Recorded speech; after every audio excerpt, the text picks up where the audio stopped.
qui arrive. Ah, bon, ça va tout seul. Alors, contact, nouveau contact,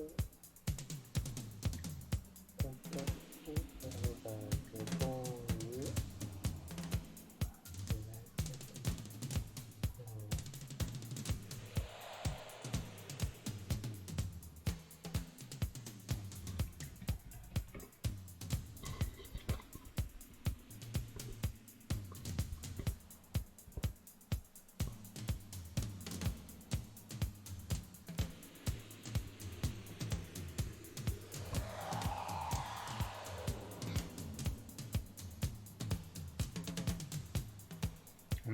on a plein de nouveaux followers.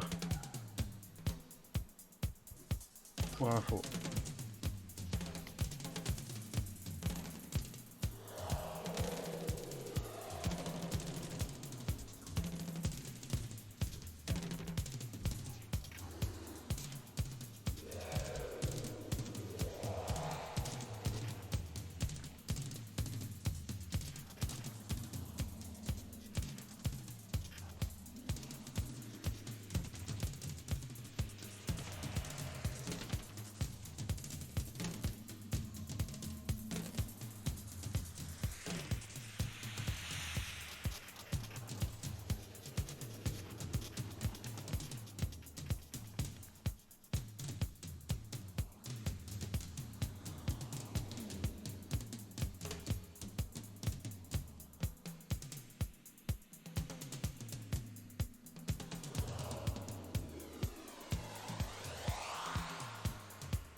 Alors bonjour, bienvenue au stream Pause Virale. Donc on est en compagnie de Benoît et Abdelali et moi c'est Amel. Donc Benoît et moi on fait partie de l'équipe des Dessous de la Santé. C'est une chaîne qui s'intéresse particulièrement à la question des inégalités sociales de santé, ou ISS. Donc les ISS, pour rappel, c'est la relation entre la catégorie sociale d'un individu et son état de santé. Et c'est une notion qui se fonde sur l'idée que les différences de santé, elles ne sont pas explicables que par des éléments biologiques, mais aussi par des facteurs sociaux. Donc c'est une définition qui est issue du bouquin Sociaux du cancer, que je vous recommande, que sais-je. Et tu m'entends Tout là, à fait. Benoît? Ok, parfait. Et voilà, et donc Abdelali est issu de l'association Banlieue Santé. L'association Banlieue Santé, donc c'est avec lui qu'on va parler tout à l'heure. Moi, je vais commencer par une petite revue de presse, donc essentiellement sur un article et une vidéo. Voilà, donc l'article, est-ce que tu peux montrer l'article peut-être, Benoît? Ouais. Voilà. Ok, parfait. Donc c'est un article de Mediapart. Panier repas, centre de desserrement, branle-bas de combat, tardif pour les précaires, que je vous recommande particulièrement. Je vais vous en lire quelques petits passages. Donc c'est un article qui porte sur donc la manière dont les personnes les plus précaires sont fragilisées pendant cette crise sanitaire et les initiatives de solidarité qui ont été mises en place euh, pour aider ces personnes. Donc j'ai pris quelques petits passages que j'aimerais vous lire. Voilà. Donc dans cet article, il est notamment question de l'évacuation d'un camp de migrants à Aubervilliers le 24 mars, donc il y a 2 jours. 700 personnes y vivaient dans des conditions inhumaines, sans point d'eau et sans WC. Donc là, c'est les paroles de Julie de l'association Utopia 56 qui dit On a passé des jours à jouer au chat et à la souris avec la police pour qu'elle fasse les 30 familles qu'on suit, pour qu'elle laisse les 30 familles qu'on suit dormir sous des tentes le soir. On a obtenu quelques mises à l'abri, mais ça ne suffit pas. Ils ne sont plus qu'une dizaine de bénévoles contre 90 par semaine pour s'occuper des migrants situés près de la porte d'Aubervilliers. Les hébergeurs solidaires ont préféré cesser leur action. Aussi, ce qui est intéressant dans cet article, c'est le fait que les personnes qui sont à la rue, du coup, n'ont plus accès aux WC publics qui sont fermés. Donc on a notamment cette citation « Je fais comment pour faire ma toilette et mes besoins alors que tous les WC publics sont fermés ?» Il n'y a plus la notion de dignité humaine. Les personnes à la rue sont les plus vulnérables lors de cette crise. On a également les propos qui sont apportés d'Aurélien Talande, responsable de l'équipe mobile psychiatrie précarité du MARS, Mouvement et Action pour le rétablissement social et sanitaire à Marseille, qui se dit très on dirait qu'on attend qu'elles tombent malades pour les mettre en quarantaine. Il y a un état d'urgence sociale aujourd'hui, plus du sanitaire. Enfin, le dernier passage de l'article que je voulais partager, c'était donc l'action de OIHIBA, qui se démène depuis 2 semaines pour répondre à une demande grandissante, celle des familles précaires qui peinent à se nourrir ou à se loger. Avec l'association Monde Solidarité, elle distribue des colis alimentaires tous les mois et accompagne 80 familles en hôtel social ou à la rue. Elle observe que les sans-papiers sont terrifiés à l'idée d'être contrôlés et expulsés lorsqu'ils sortent chercher à manger. Donc en parlant de la question des forces de l'ordre, je voulais vous montrer une vidéo. Avant ça, je vous donne un petit contexte. Donc la vidéo que je vais vous montrer, donc elle se passe aux Ulysses dans le 91. 24 mars 2020, pareil, c'était il y a 2 jours. Sur cette vidéo qui sera diffusée, vous verrez Sofiane, 21 ans, violemment interpellée par des agents de la BAC. Sofiane est livreur pour Amazon. Il sortait du domicile de son père et se rendait au travail. Sur sa route, Sofiane aperçoit des policiers. Pris de panique parce qu'il a oublié son attestation, il rebrousse chemin à courir. Les agents se lancent à sa poursuite et finissent par le rattraper. La suite est sur la vidéo. Ils l'ont défoncé, raconte un témoin. Donc attention, la vidéo que je vais vous montrer, elle est très violente. Donc voilà, attendez 2 minutes pour les personnes sensibles parce que c'est très chaud. Est-ce que je peux la passer, Benoît? Oui, ça y est, on est en partage d'écran. Alors, je vous la mets plein écran, peut-être.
Voilà la vidéo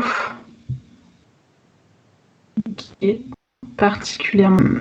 Je voulais faire un autre point, parce que sur un autre cas de violence policière, parce qu'il y a un certain nombre de cas qui ont été rapportés, d'intensification des violences policières pendant cette crise sanitaire.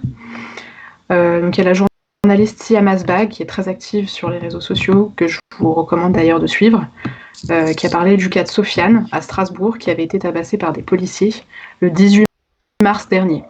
Donc c'était pareil il y a quelques jours.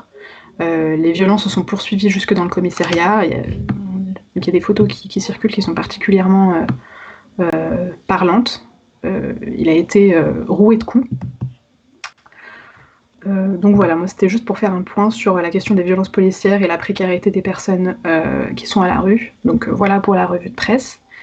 Peut-être pour les deux invités, donc je vois que Abdelali est là, pour Benoît aussi, est-ce que vous avez peut-être des choses à dire par rapport à cette vidéo, à la question des violences policières et à l'article dont j'ai parlé?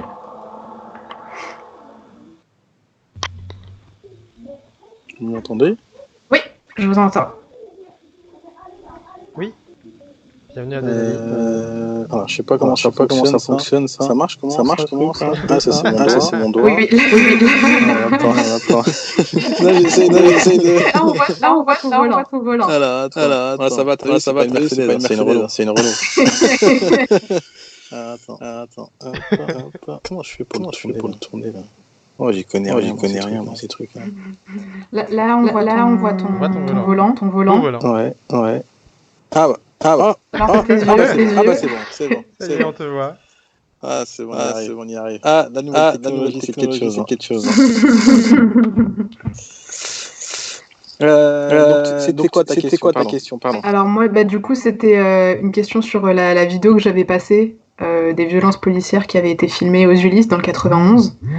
Il y avait aussi un petit article qui avait écrit Siam Asbag sur les violences policières. Et du coup, moi, je me demandais ce que t'en pensais, puisque, en tant que membre d'une association, c'était même toi le créateur de l'association, pardon.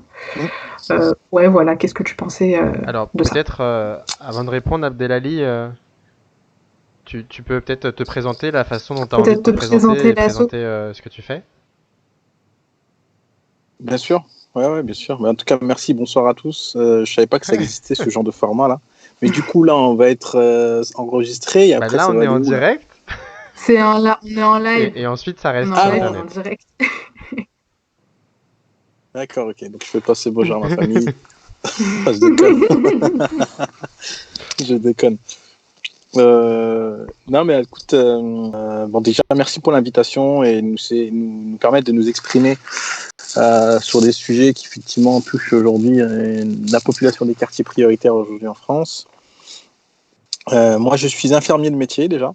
Infirmier à domicile depuis plus de 10 ans maintenant. Et avant ça, je travaillais dans le social, je faisais du petit boulot, le ménage, enfin un peu de tout. Et puis à côté de ça, j'avais une carrière de sportif de haut niveau en athlétisme, en fond et demi-fond. Et puis j'ai décidé de créer il y a quelques années, de manière informelle, une initiative qui était ta vocation, c'était de se dire comment on vulgarise les messages de santé publique pour des profils de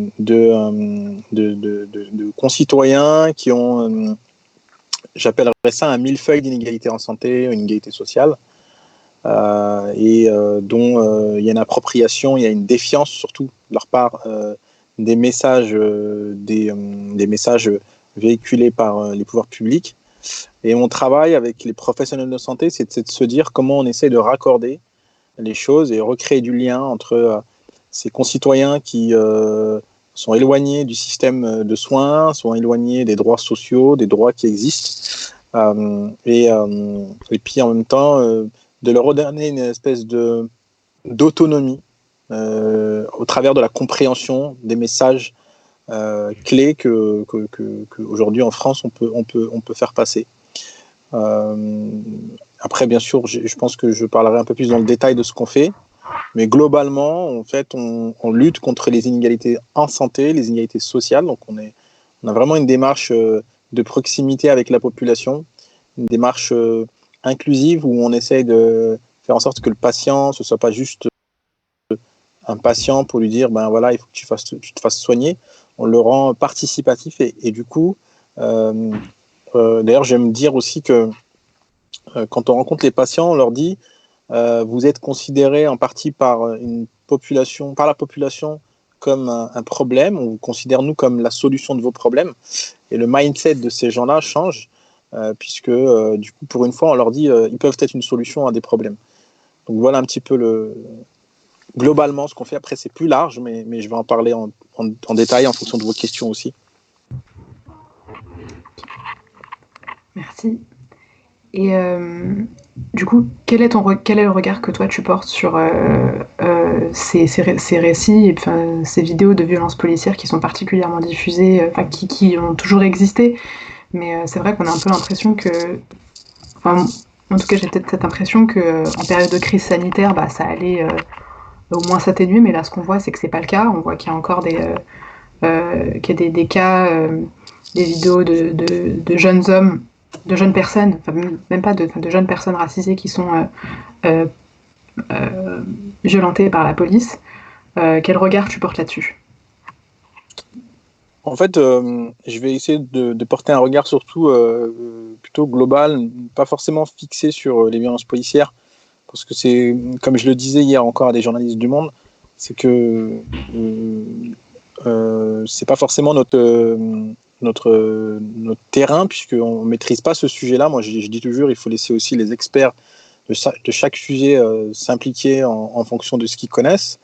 Mais de manière certaine, c'est certain que une période comme celle-ci, où il y a le confinement, où il y a une espèce de crise, il y a une espèce de tension, mais aussi ce qu'on appellerait des rumeurs, des fake news, des défiances, des messages qui amèneraient à ce que la population des quartiers soit dans une position où en fait elle ne sait pas trop ce qui se passe et que forcément un peu plus dans ces territoires-là, je dirais même plus dans ces territoires-là, la moindre chose, le moindre mot, le moindre regard ou la moindre situation, même en voiture ou autre, peut dégénérer. Et là, encore plus, puisque les tensions se font sentir du fait que la plupart des populations que nous, on touche aujourd'hui sur la question de la santé sont en tension, parce que on arrive à une situation où les familles, en tout cas le confinement, amène à les mettre dans une situation déjà que certains sont dans une situation précaire, mais là encore plus. Et puis, forcément, si la police arrive dans un quartier et que cette jeunesse qui a envie de sortir, chose que on leur dit, nous d'ailleurs dans les messages aujourd'hui, c'est de leur dire, si vous voulez que tout ça s'arrête, en tout cas cette crise aujourd'hui et ce confinement s'arrête, il va falloir que tout le monde respecte les règles, et les règles sanitaires. Et c'est vrai qu'on a de plus en plus de vidéos sur des violences qu'on voit policières dans les quartiers prioritaires, sur lesquels voilà, nous, c'est difficile parce qu'en fait, nous, on a un regard de professionnels de santé où on est parfois aussi on est amené à se dire il faut qu'on ait la confiance des citoyens, la confiance des gens de ces territoires-là. Et c'est vrai que on se pose beaucoup de questions sur la situation aujourd'hui des quartiers, encore plus en période de crise sanitaire, où clairement, bien sûr que un rien peut faire flamber une situation, peut rendre une situation dramatique, comme on en a vu beaucoup, malheureusement. Et je pense que, moi je dis toujours, c'est comme dans toute situation, mon cadre en tant que professionnel de santé, c'est je travaille avec la population, avec les institutions, je travaille aussi avec bien entendu en étroite collaboration avec la police quand il y a des situations qui nous sont remontées sur des situations de prise en charge de nos bénéficiaires femmes, sur des situations dramatiques. Donc on travaille avec tout le monde.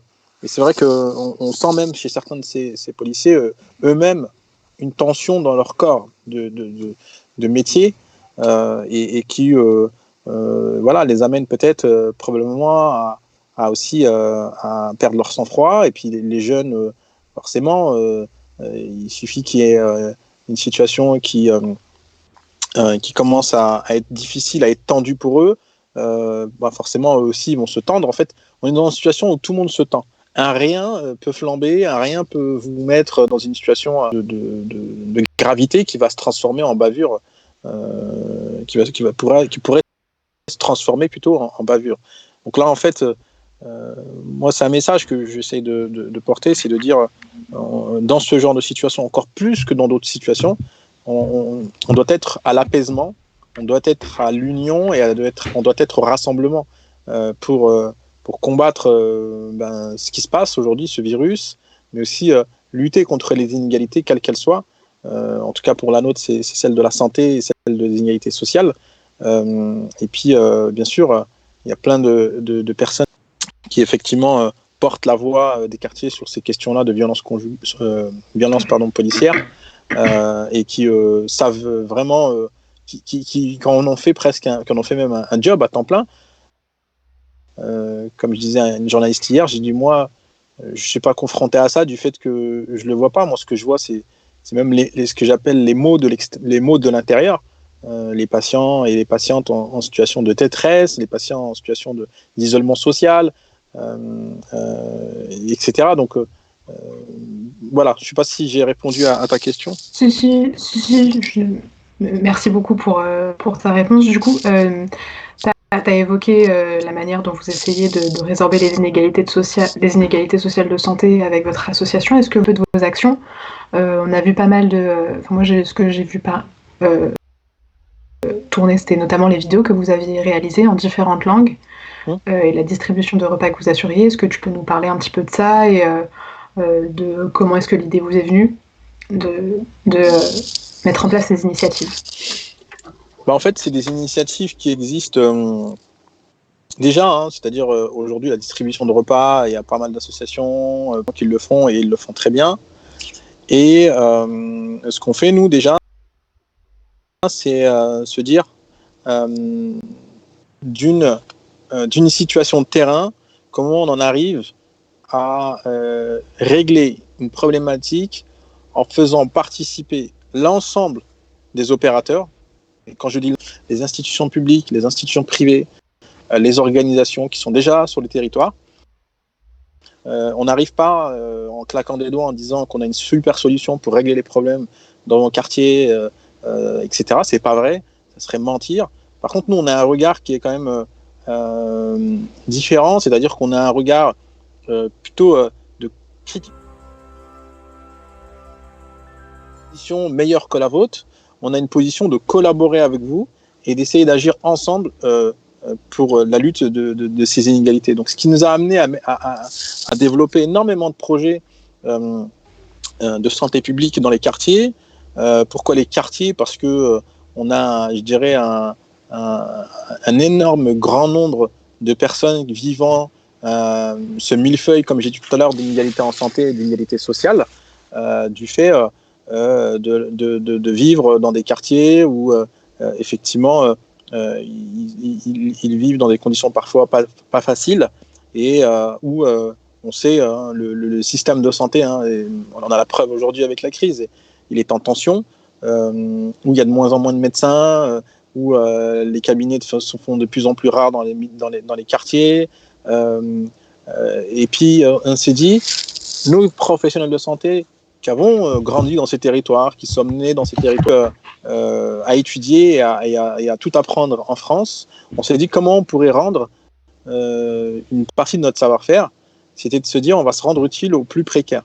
Et quand je dis plus précaires, c'est aujourd'hui, bien sûr, on s'appelle banlieue santé, mais en fait on touche aussi la ruralité, on touche vraiment de tout. On touche les SDF, les migrants, parce qu'on a une approche de santé publique, ce qu'on appelle, qui est connu, les experts le connaissent, les experts du monde de la médecine le savent, hein, la santé communautaire. C'est pas au sens communautaire d'une ethnie ou d'une religion, non. La santé communautaire, c'est comment tu fais en sorte de proposer un service de santé publique à un ensemble de patients, mais qui ont qui vivent dans différentes, qui ont différentes classes sociales, mais aussi classes, je dirais, culturelles, ethniques, des habitudes de vie religieuses, des habitudes de vie sociales, etc., etc. Et donc, on a rassemblé tout ça et on s'est dit, avec les collaborateurs et collaboratrices qui nous entourent, Marianne, Aline, Yacine et d'autres, comment on va faire en sorte que on amène une nouvelle façon de soigner les patients en les mettant dans une position de les faire collaborer et surtout de les mettre dans une position de possible de se rendre je dirais de se rendre actifs de leur propre état d'être. Et donc on a commencé à mener énormément de prévention de santé publique un peu vulgarisée. Tu vois, tu parlais des vidéos tout à l'heure, on a effectivement traduit plusieurs langues des messages de santé publique sur les respects des conditions sanitaires, que ce soit en Peul, en Bambara, en Soninké, en arabe, en berbère, en chaoui, en roumain, en portugais, en langue des signes et plein d'autres qui sont en cours là. On s'est dit depuis des années que tout notre savoir-faire de professionnels de santé qui connaissons cette population pouvait être une nouvelle façon de leur amener les soins. Et donc on a fait ça dans des foyers pour personnes vieillissantes et migrantes, qui ont été ceux qui ont le plus cotisé leurs droits sociaux et qui ont le moins utilisé leurs droits sociaux, malheureusement, pour des raisons je dirais, culturelles, parce que c'est une population qui n'aime pas demander, qui n'a pas envie d'être vue comme quelqu'un qui quémande, et puis la maladie, elle fait mal, mais on est ce qu'on appelle on est des gens très patients, donc forcément, on se rend pas compte qu'on est en train d'aggraver notre maladie. Puis la maladie aussi, dans certaines cultures, il faut pas en parler parce que si tu en parles, elle vient, la maladie. Et tu vois, c'est tous ces approches qu'on doit comprendre, de compréhension, son statut social, ses habitudes de vie. Et d'ailleurs, j'aime dire aussi que pour essayer de les approcher, mais aussi de leur faire en sorte de les amener à comprendre la santé, ou en tout cas d'identifier probablement leurs antécédents sans forcément même de faire de bilan sanguin. Il suffit juste d'ouvrir un frigo. Un frigo, c'est une carte vitale, c'est un dossier médical.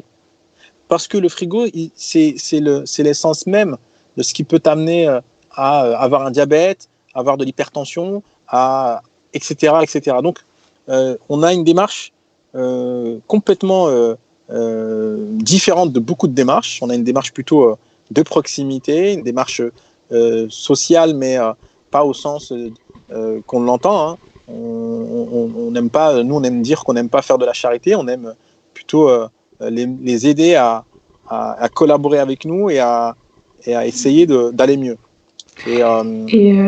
Alors j'aurais juste peut-être une remarque et une question. En fait, c'est marrant ce que tu me dis sur le fait que beaucoup de personnes avec lesquelles tu interviens ont tendance à exagérer leur douleur. Parce qu'en fait, tu parles de certaines cultures, mais du coup, j'imagine que tu parles de personnes racisées,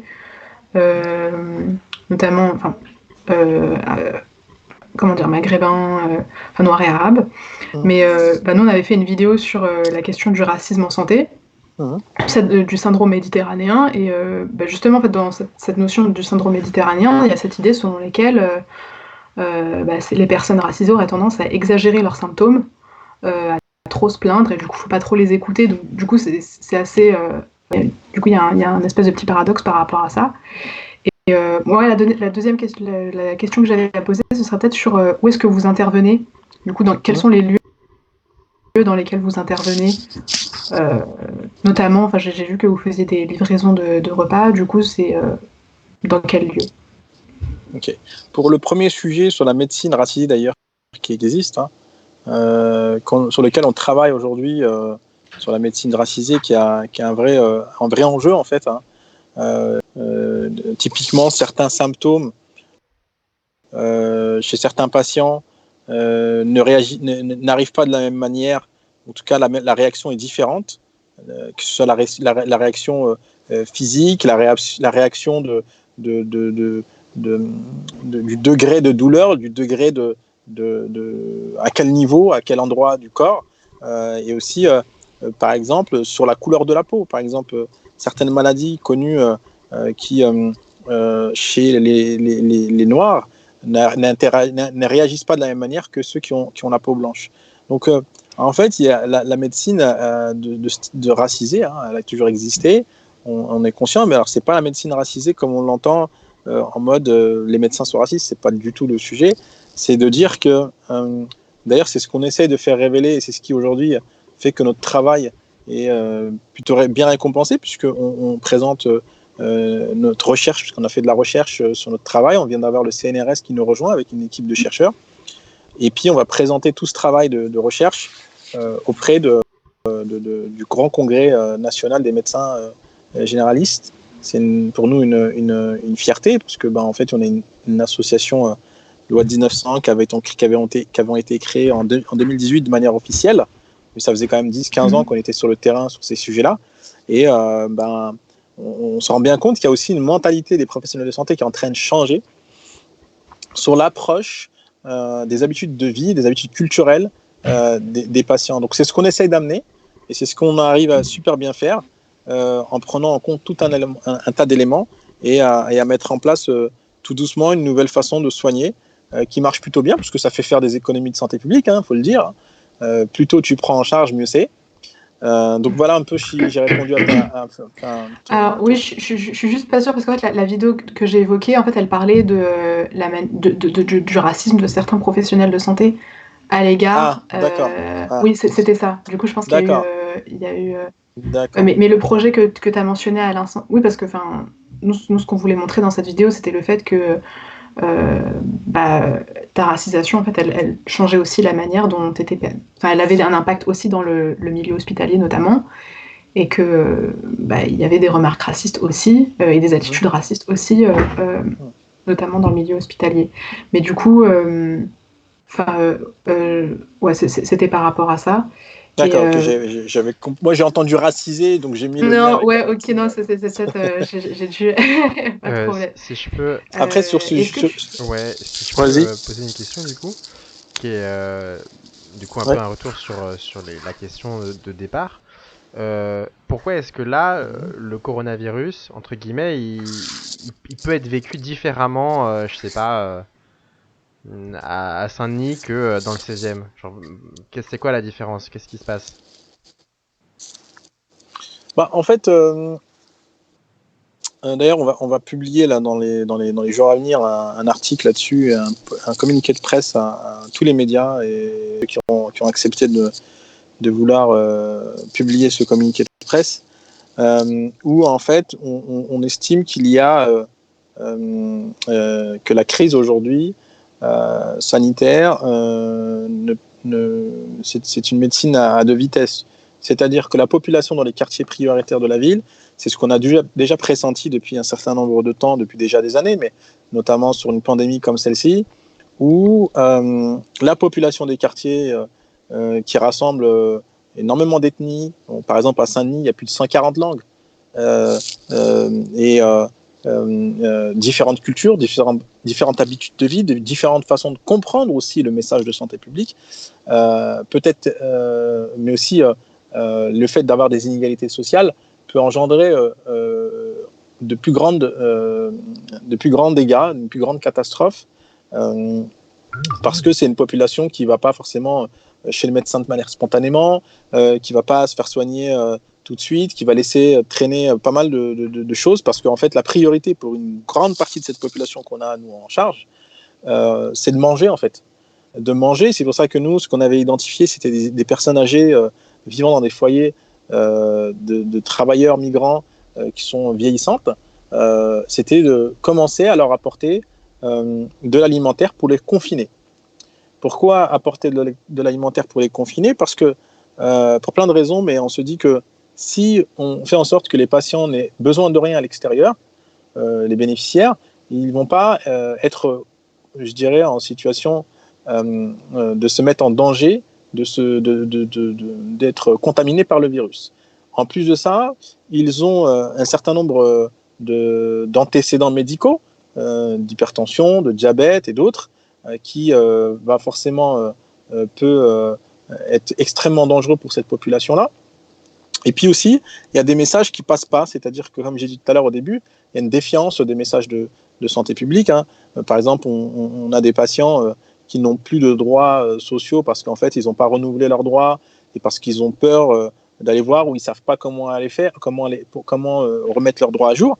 Et puis, il y a aussi du fait que il y a des rumeurs, des fake news, il y a beaucoup de choses qui tournent dans les réseaux sociaux, donc forcément, ouais, non, en fait, c'est pas vrai, tout ça, c'est du complot. Enfin, il y a plein de choses qui sont mélangées. En fait, il y a la vérité qui est mélangée avec le faux et le faux avec la vérité. Donc, cette population, comme elle se parle beaucoup et qu'elle arrive à se faire passer le message, en fait, tu as beaucoup de gens qui ne savent plus le vrai du faux. Moi, je me rappelle d'il y a quelques jours d'une personne âgée dans un foyer. Elle n'était même pas au courant qu'il y avait un virus. Et donc, il y a un vrai problème en termes de communication. Et puis, en même temps, c'est pas leur habitude de se plaindre et en même temps d'aller voir le médecin, qu'est-ce qu'il va me faire. Donc, on est dans une situation un peu, il y a un peu de tout. Et là, moi, je le vois avec les patients qu'on touche, ils sont perdus en fait. Ils sont perdus, ils sont déjà fragilisés, ils sont fragilisés par leur maladie, par leur âge, parfois par leur handicap. Parfois, certains on a des patients avec des cancers, on a des patients parfois en phase terminale. Et je pense que de leur rajouter du stress, c'est pas forcément bon. Donc nous, on est là pour aussi déconstruire ça et essayer de ramener quelque chose de beaucoup plus serein au travers de colis alimentaires, de la préparation alimentaire. Et notre taf là, pendant cette période qu'on a mis en place, c'est on a créé une application de coordination sanitaire. En fait, on est parti d'un besoin simple. Comment on va coordonner toute une chaîne de solidarité avec les règles sanitaires les plus exigeantes qui puissent exister. Pourquoi? Parce que, admettons que tu aies une opération dans un quartier de volontaires qui veut préparer les courses, faire des courses, amener des colis, fait par des jeunes. En soi, c'est une belle action, mais qui peut s'avérer très dangereuse. Pourquoi?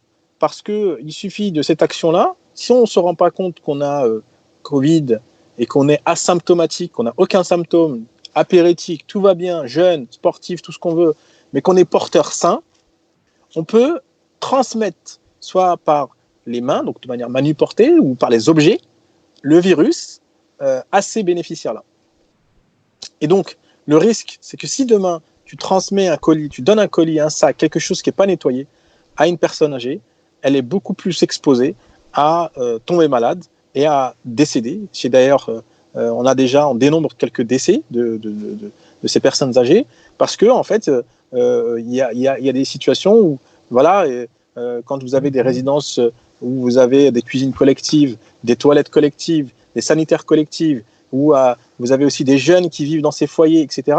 C'est un cocktail sans nom que vous ne pouvez pas imaginer. C'est pour ça qu'on a voulu rester focus sur le 9-3 en disant on va commencer à préparer les plateaux repas dans une cuisine centrale avec l'hygiène, avec tout ce qui va avec des cuistots pro, avec une équipe pro, et puis aussi la préparation de colis dans des conditions les plus drastiques pour éviter de transmettre ce virus.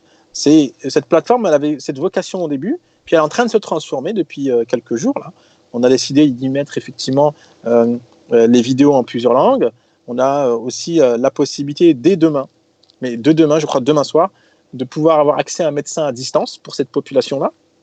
Et d'ailleurs, on va avoir des infirmiers qui vont tourner avec des véhicules, des plaquettes, avec des tablettes des tablettes pour pouvoir donner accès à des médecins à distance pour que les patients Covid+, ou en tout cas les patients qui ont des symptômes, puissent être diagnostiqués, qu'il y ait un traitement mis en place et qu'on puisse les confiner et qu'on puisse les surveiller pour éviter aussi de les laisser mourir seuls. En fait, l'idée, c'est aussi de les accompagner dans leur prise en charge, dans une prise en charge globale.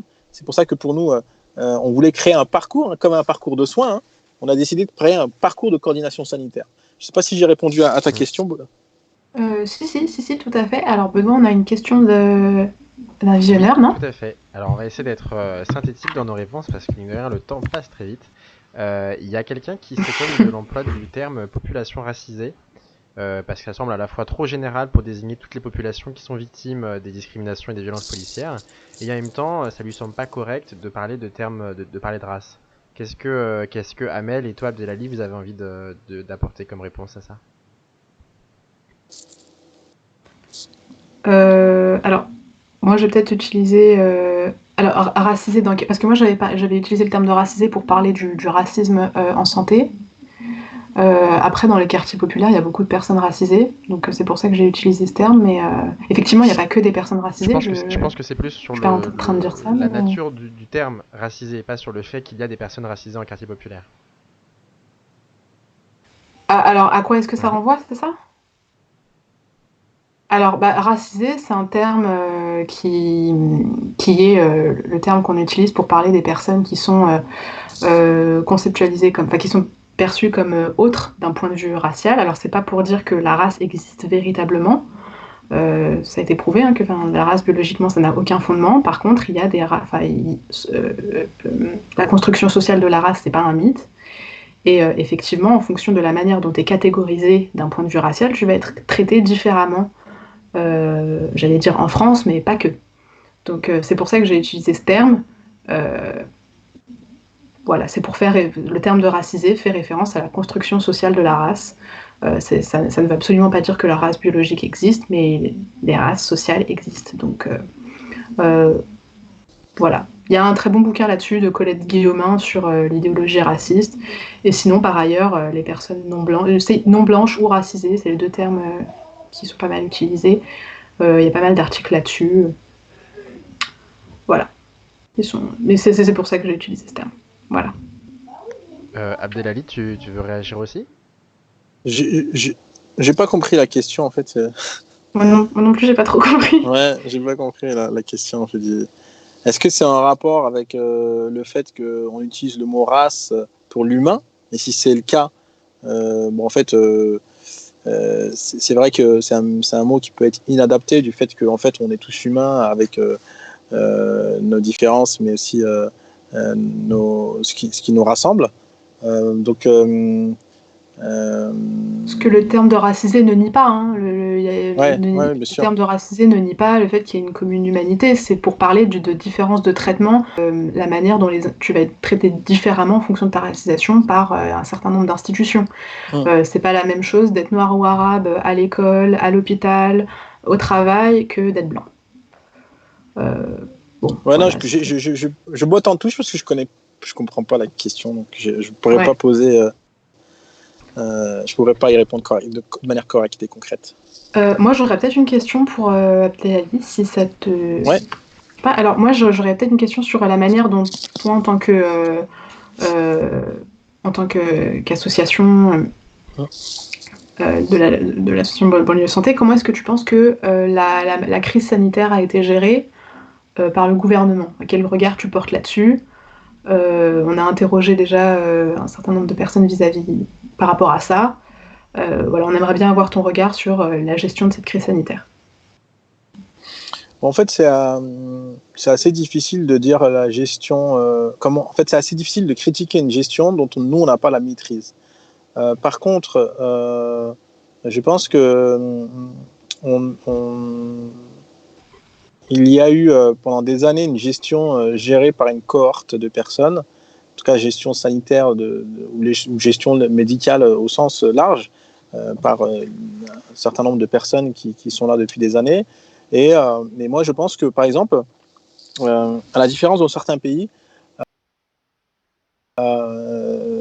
on on fait énormément, ou en tout cas on travaille énormément avec le tissu local, associatif, le tissu, toutes ces personnes-là qui pourraient apporter une valeur ajoutée à la santé et qui pourraient soit limiter ou en tout cas diminuer le risque Attendez, excusez-moi. Je vais fermer. Ah ok, ça marche. T'attends quelqu'un pour le... Non. Et donc du coup, de dire que l'État a mal géré la situation, je pourrais pas dire oui ou non. Par contre, attends. Comment ? Tu le laisses là, du coup ? Ouais, je le récupère demain. Ah ok, demain. Je le récupère demain. Je crois que c'est pour les 10 jours. Donc... Non, t'inquiète pas. Pardon. Et donc du coup, j'en étais où ? Je suis perdu. Mais est-ce que vous avez la sensation d'être soutenu, vous, en tant qu'association, Est-ce que vous avez la sensation qu'on était prêt pour cette crise ? Est-ce qu'on était prêt ? Non, personne n'était prêt à cette crise. Même l'État, je suis même pas sûr qu'il était prêt à cette crise. Je pense que personne n'était prêt à cette crise. On pouvait s'y attendre quand on a vu un afflux de coronavirus en Italie. On pouvait s'y attendre et je pense que les institutions ont commencé à voir que ça allait effectivement dégénérer en France du fait qu'on soit à la proximité avec l'Italie. Mais je pense que personne ne pouvait estimer une telle explosion de coronavirus en France parce que en fait il y a tout un tas d'éléments et de paramètres que l'humain ne peut pas gérer, c'est-à-dire le nombre de contaminés, le fait qu'une population puisse comprendre les messages, puisse avoir accès aux soins de manière directe. Enfin, je pense que de toute manière, après cette crise, forcément, il y aura des personnes qui vont être pointées du doigt sur leur manière de faire, sur ce qu'ils ont fait, ce qu'ils ont voté, comment ils ont voté, les budgets. Moi, j'ai beaucoup de professionnels de santé autour de moi qui travaillent en milieu hospitalier, qui disaient qu'il manquait avant même cette crise, ils disaient qu'il manquait de moyens. Oui. Donc, tout cette à fait, crise, c'est ce qu'on a eu comme retour également. Voilà, et cette crise, elle a juste montré plein d'éléments qu'on avait déjà pressentis, qu'on avait déjà vus, ou que certains avaient déjà décrits ou dénoncés. Mais là, ça s'est accentué du fait de ce virus qui est fatal, en fait, qui est quand même assez dangereux et qui se propage à tout va. Donc, moi, j'ai tendance à ne jamais être dans le jugement. Mais par contre, ce qui est certain, c'est qu'il y a forcément, à un moment donné, dans cette situation, des choses qui ont été mal gérées parce que on n'avait pas identifié une telle crise. Jamais on aurait pressenti une pandémie aussi grave. Après, c'est pas l'une des plus graves de notre siècle, depuis le début de la Terre, mais en tout cas, celle-ci, elle fait quand même pas mal de dégâts. Alors après, en termes de gestion, chaque pays gère sa crise différemment. C'est-à-dire qu'aujourd'hui, là, tu vois, on voit avec le coronavirus en Afrique, ça va être encore pire du fait du manque d'infrastructures, du fait que la population n'a pas forcément les moyens de se soigner, que pour certains endroits, les droits sociaux, ils n'ont pas accès aux droits sociaux. En France, c'est vrai, même si on est touché par le Covid, on a quand même des droits sociaux. Donc on a, de toute façon, il y aura toujours des points positifs et négatifs. Et nous, en tant qu'association, tu parlais de soutenu, à la différence de beaucoup d'associations qu'on voit nous sur le terrain. Quand je dis l'association, c'est des associations locales, des petites associations qui font beaucoup de travail. C'est vrai qu'on commence, je dis bien, on commence à être identifié comme des ressources et des sources sûres sur le terrain sur ces questions-là. D'ailleurs, on commence à être même un peu les leaders sur les questions d'inégalité en santé. On commence à nous questionner. C'est vrai, depuis près de 2 semaines, on travaille étroitement avec le ministère de la Cohésion et avec le ministre de la Cohésion et des Territoires, Julien de Normandie, puisque c'est sa délégation des quartiers prioritaires de la ville, avec l'Agence nationale de la Cohésion des Territoires, avec qui on commence à bosser. Je commence à avoir quelques échanges avec des préfets, chose que je n'avais pas avant. C'est-à-dire que tout le monde appelle dans une situation qui est dramatique, parce qu'on connaît la population et parce qu'on a aussi, d'ailleurs, il y a près de 15 jours, même un petit peu avant la crise sanitaire, avant vraiment l'explosion de la crise sanitaire, on a écrit aux institutions un plan de crise sanitaire, comment gérer un plan de crise sanitaire dans les quartiers prioritaires de la ville. Voilà. Donc c'est vrai que c'est comme toute institution, c'est toujours plus long, c'est toujours très fastidieux. En tout cas, nous, notre vocation, c'est de ne jamais rien lâcher. On va continuer à faire notre taf et à essayer de faire en sorte que la plupart des patients aient accès aux soins. Il y a... Ouais. Benoît, je crois qu'il y avait une question.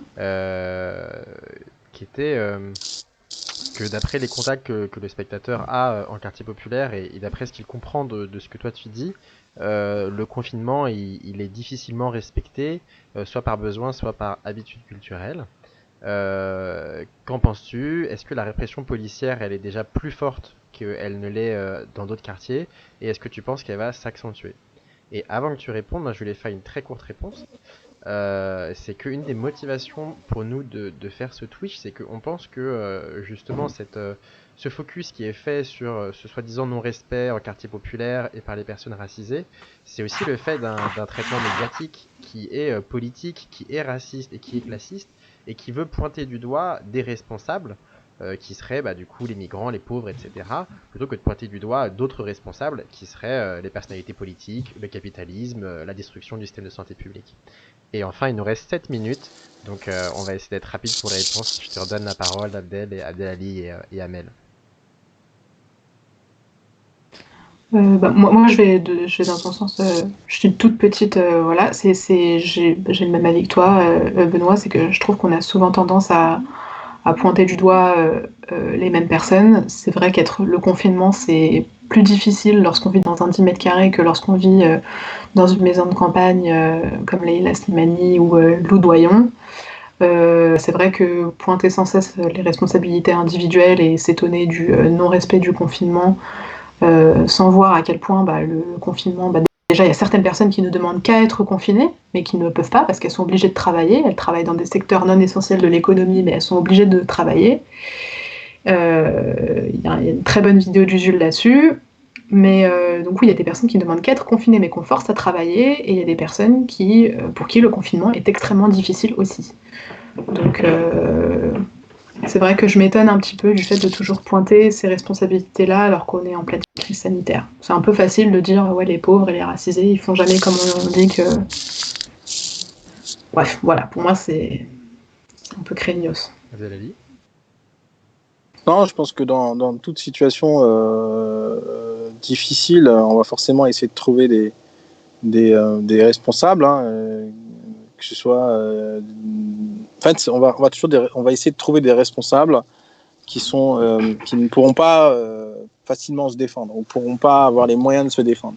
Je regarde notamment, je crois que c'est le marché de Belleville, qui a quelques jours où il disait, t'as vu, le marché de Belleville, ils ne respectent pas les conditions sanitaires, les conditions de règles sanitaires, tout le monde, il y a le marché, il est ouvert, tout le monde est au marché, etc.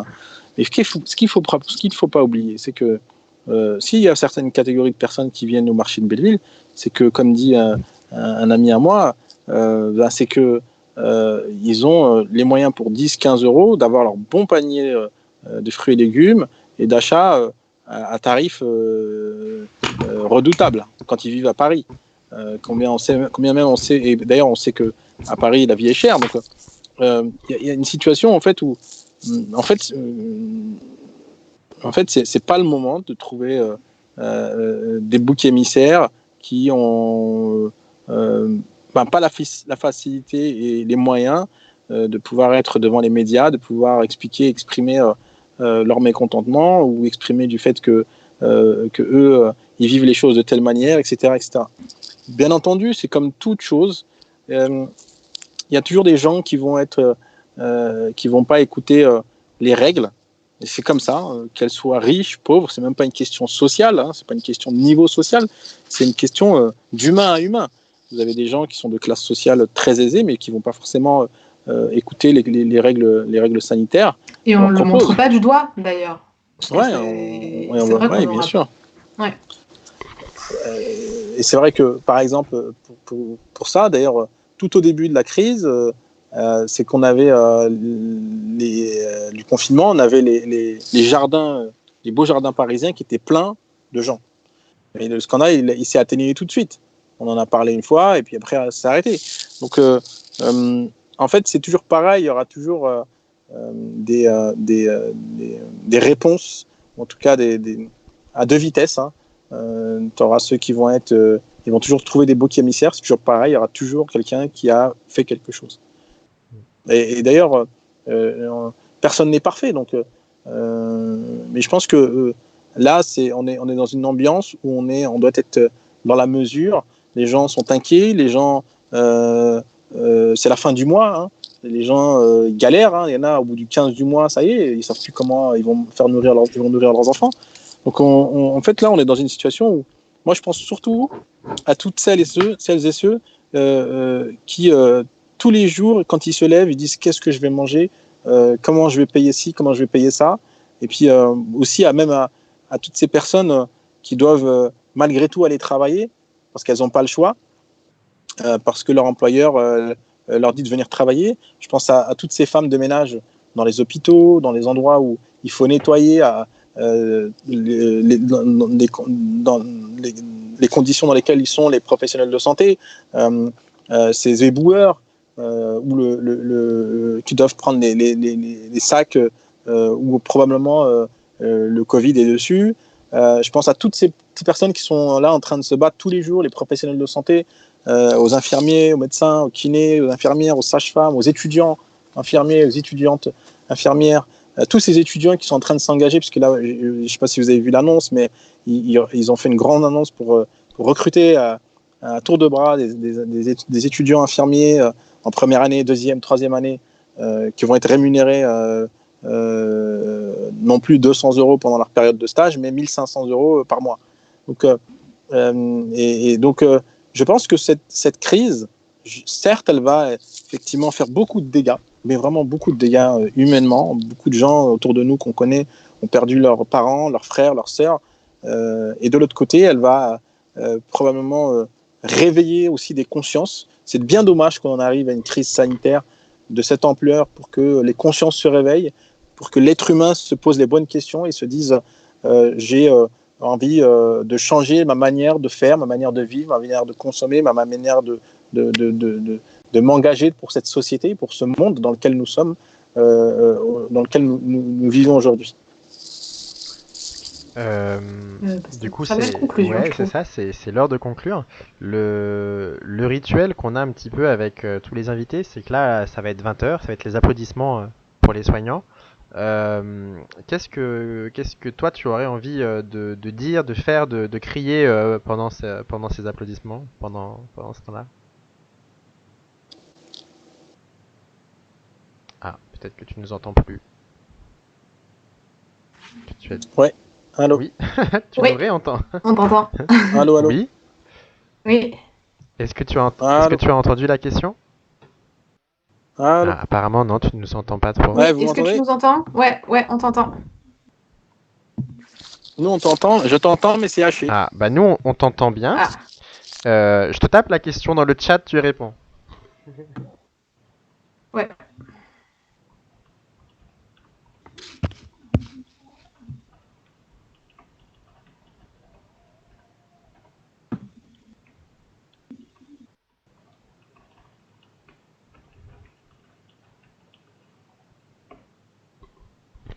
Je sais pas si tu as reçu la question.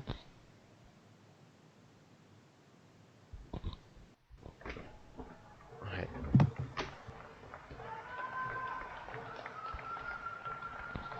Eh ben, c'est pas de chance. On n'aura pas la réponse à cette question rituelle. Tant pis. Et ben, on se quitte sur les applaudissements du coup, et puis on vous donnera la réponse lorsqu'il aura réussi à se reconnecter. Oui, on peut l'écrire en légende sur la chaîne des Dessous de la Santé. On fait un petit retour sur les podcasts chaque soir. Donc, Tout à fait.